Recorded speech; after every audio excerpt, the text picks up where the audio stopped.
যদি হতে হয় তাহলে বাজ হবেন, কিন্তু কখনোই তোতা হবেন না। তোতা এত কথা বলে অনেক বেশি, কিন্তু বেশি উঁচু পর্যন্ত উঠতে পারে না। আর বাজ পড়ে অনেক কম, কিন্তু সবার থেকে বেশি উঁচুতে ওড়ে। আর এই বাজ বাকি সমস্ত পাখির রাজা হয়। আর আজ আমি 5টা এমন কিছু বলবো যা আমরা বাজ পাখির জীবন থেকে শিখতে পারি।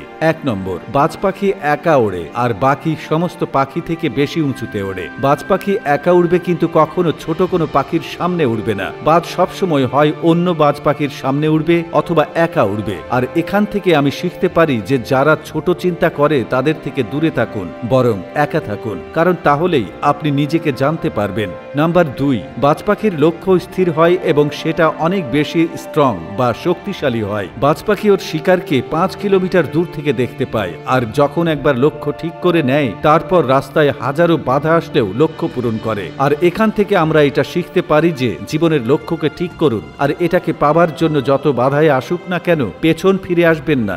নাম্বার 3, বাজ পাখি কখনোই পাখি খায় না, সব সময় জীবিত প্রাণী শিকার করে। আর এখান থেকে আমরা শিখতে পারি আমাদের পাস্ট গেছে, তাই অতীতে মনোযোগ না দিয়ে আগামী অর্থাৎ ফ্রেশ জীবনের দিকে মনোযোগ দিন, কারণ একবার আপনার পাস্ট প্রেজেন্ট চলে আসলে আপনার পাস্টটা আপনাকে প্রেজেন্ট থাকতে দেবে না। নাম্বার 4, যখন আকাশে মেঘ বৃষ্টি নামে তখন সমস্ত পাখি তাদের বাসায় লুকিয়ে থাকে, কিন্তু বাজ তখন অনেক এনজয় করে ঝড়ের সাথে মোকাবেলা করে উপরের দিকে উঠতে থাকে আর একসময় মেঘের উপরে চলে যায়। আর এখান থেকে আমরা শিখতে পারি যে সমস্যার মধ্যেও মজা খুঁজে বের করুন। নেপোলিয়ান হিল একবার বলেছিলেন, প্রতিটি সমস্যা সাথে করে একটি সুযোগ নিয়ে আসে, তাই বাজের মতো সুযোগকে চেনা শিখুন। আর যেদিন আপনি সমস্ত সুযোগ চিনতে পারবেন সেদিন সমস্ত সমস্যা আপনার নিচে থাকবে আর আপনি সমস্যার উপরে থাকবেন।